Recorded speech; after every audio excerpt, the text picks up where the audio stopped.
Hey everyone, Chris Stoltz coming at you once again from the Muppet Stuff Museum. We recently took a trip to NJ TOYCON, which was held up in North Jersey, where we met up with our friend Kurt, who graciously donated a bunch of items to the museum.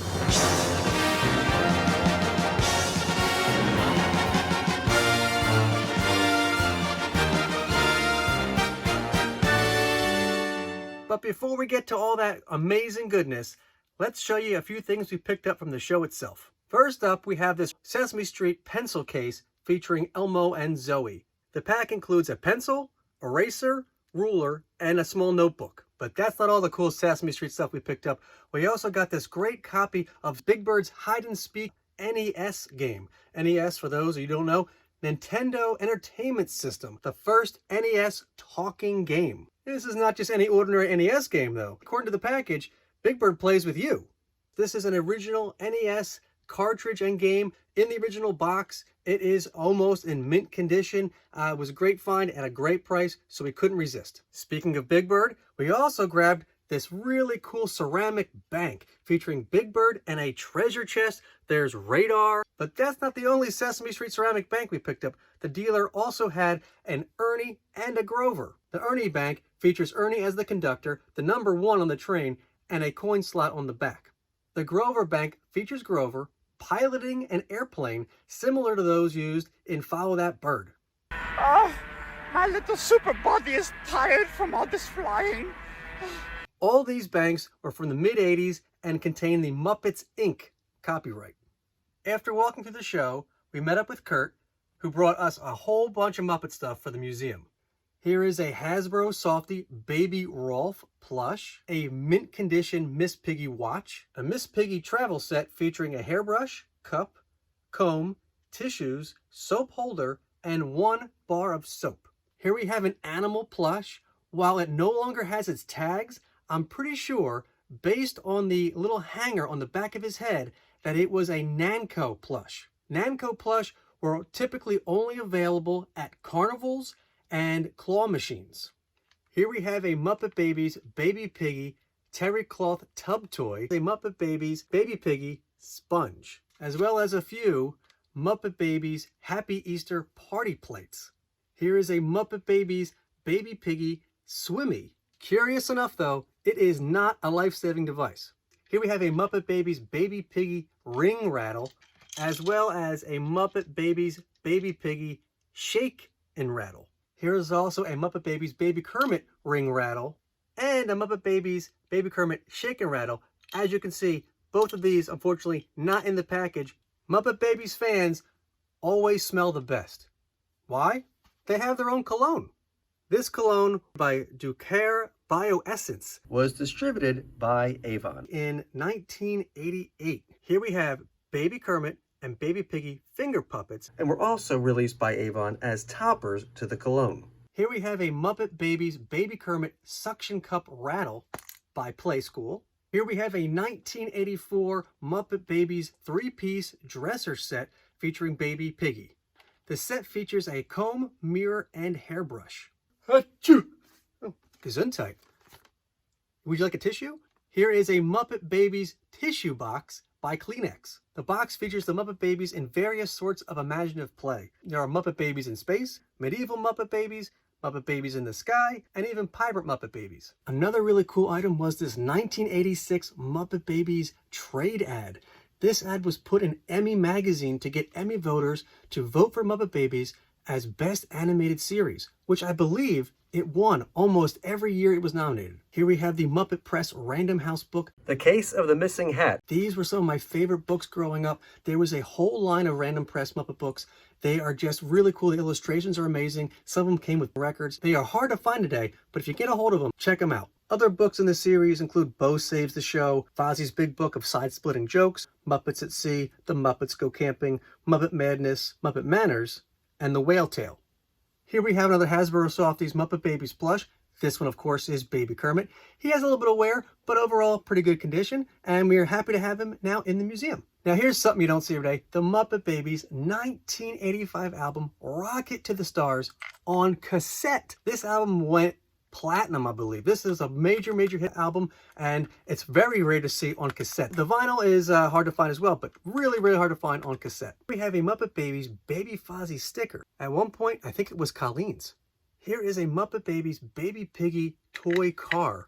It's her in a bathtub, and you push the little thing, and it's very interesting. She fits in this little slot here, and has a little wheel so you can go across, and it's like a bathmobile. I'm not sure who made this or if it's part of a larger set, but if you have any idea, please leave a comment below and let us know. Here we have some Muppet Babies PVC figures. We have Baby Animal, Baby Gonzo, and Baby Fozzie. These are part of the initial wave of PVC figures Applause released for the show. After that initial wave of figures, Applause released Ringleader Piggy and Gonzo with a Ball from the circus line. In total, Applause released 4 separate lines of Muppet Babies PVC figures. The fourth wave featured the Muppet Babies as fairy tale characters. Here we have Gonzo as Little Boy Blue and Rolf as Robin Hood. And we're not done with the Muppet Baby stuff. There's still a few more things to go. Here we have a Muppet Babies Baby Piggy squeeze toy. There was a Baby Fozzie from McDonald's in the box. He doesn't come with his rocking horse, but he's still very cool. Speaking of McDonald's, most people remember the Happy Meal toys featuring the characters in a car, on a skateboard, and such. But those toys had moving wheels. So they also offered a under 3 toy with no moving parts. They had a Miss Piggy and a Kermit on roller skates that were just static PVC figures. While Happy Meal toys featuring the Muppets, Muppet Babies, and Fraggle Rock might have been the most popular Henson Happy Meal toys, they were not the only Henson Happy Meal toys McDonald's produced. They also came out with a Happy Meal line from the Muppet Workshop featuring interchangeable parts that you could use to make different creations. Here is a Milton Bradley 1979 Muppet movie puzzle featuring Kermit and Miss Piggy.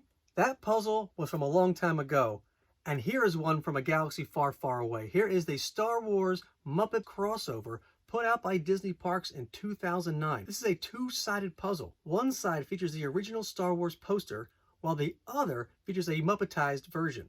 And speaking of 1979, here is a 1979 Corgi Fozzie car. Now, you might be saying, how do you not have this in your collection? We do not actually have this. We have the Animal, Kermit, and Miss Piggy in the same line, and we have the mint in the box, but for some reason, we have not been able to find a Fozzie. So this is our first Fozzie Corgi. This is not in the box. You can see he's still in pretty decent shape. He has a Muppet Show sign in his truck. He still has his Fozzie license plate, but this is very cool. Here we have a Miss Piggy fashion doll. These were released by Direct Connect in 1989, early 1990. She's not in her box, but she's still in great condition. Speaking of Miss Piggy dolls, here is a 1990 Learn to Dress Miss Piggy doll by Mattel. The box is a little beat up, but it's not in too bad shape. The doll is designed to teach kids how to use buttons, zippers, snaps, and Velcro. There was also a few pieces of Muppet attire, though this first one is not quite what you're thinking. Here's a Kermit the Frog dog sweater. It has 2 holes in the back for the front paws and a big section in the back for the rear paws and rear. But there was some attire for humans as well. Here we have a Muppet Show shirt featuring Gonzo, Rizzo, Animal, Fozzie, and Kermit surrounding the Muppet Show logo. Here's a Statler and Waldorf t-shirt. It says, "Trolling since 1976 like a boss." Here we have another Statler and Waldorf t-shirt, and looks like something inside as well.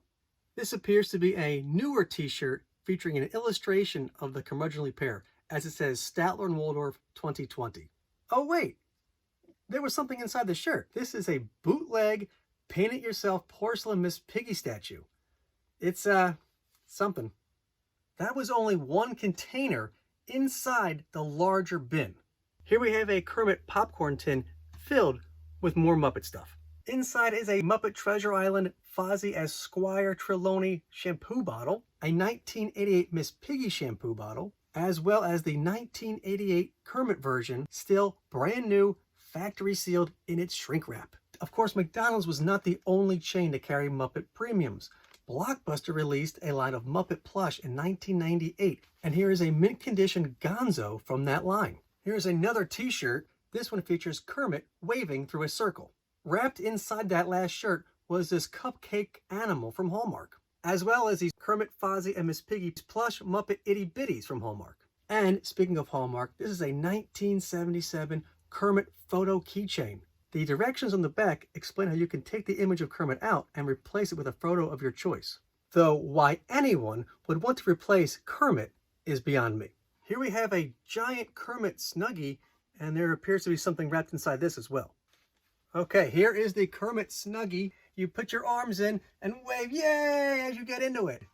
Wrapped inside the Snuggie was another bootleg Miss Piggy paint-it-yourself porcelain figure. I have seen these things for years at thrift stores and flea markets and all kinds of places, and I just looked at these things and thought, wow, what is up with this thing? But you know, I had never had bootleg merchandise in the museum. I've always wanted these out of like kind of like morbid curiosity, and thanks to Kurt, we now have one. Kurt was also nice enough to donate an original Schwartz Waldorf PVC figure. We already had one of these in the collection, but it was the one I had as a kid. As such, it was used and abused. This one is in mint condition, and it will have a wonderful new home along with the rest of the line in the museum. Last but not least is one of my Grails. You'll be surprised to learn we did not already have one of these in the museum, but they're a little rare and hard to find. I mentioned before that Kurt donated, yes, donated all of the items you have seen previously, except for this one. This one is a little more rare, so we worked out a trade. Here we have the 1979 Muppet Movie Lunchbox. It has some rusting, but otherwise it's in great condition. The front features Kermit in the swamp singing Rainbow Connection. Back features the Muppets performing the final number of their Hollywood debut, The Magic Store. The side features Gonzo and his balloons, Miss Piggy in her chair offset. The bottom has Kermit and Fozzie in the disguised Studebaker. It's kind of hard to tell, but the top features the characters while they're stranded in the desert. And of course, it comes with its thermos. So that's going to do it for this video. We want to thank Kurt again for his amazing donations to the museum. Apparently there's some more stuff he's willing to donate to the museum as well, so we'll do another video when we get that stuff. If you're interested in donating to the museum, please reach out to us on one of our social media platforms. And that's going to do it for this video. Be sure to like and subscribe. Please follow us on all our social media channels, and we'll see you next time from the MuppetStuff Museum.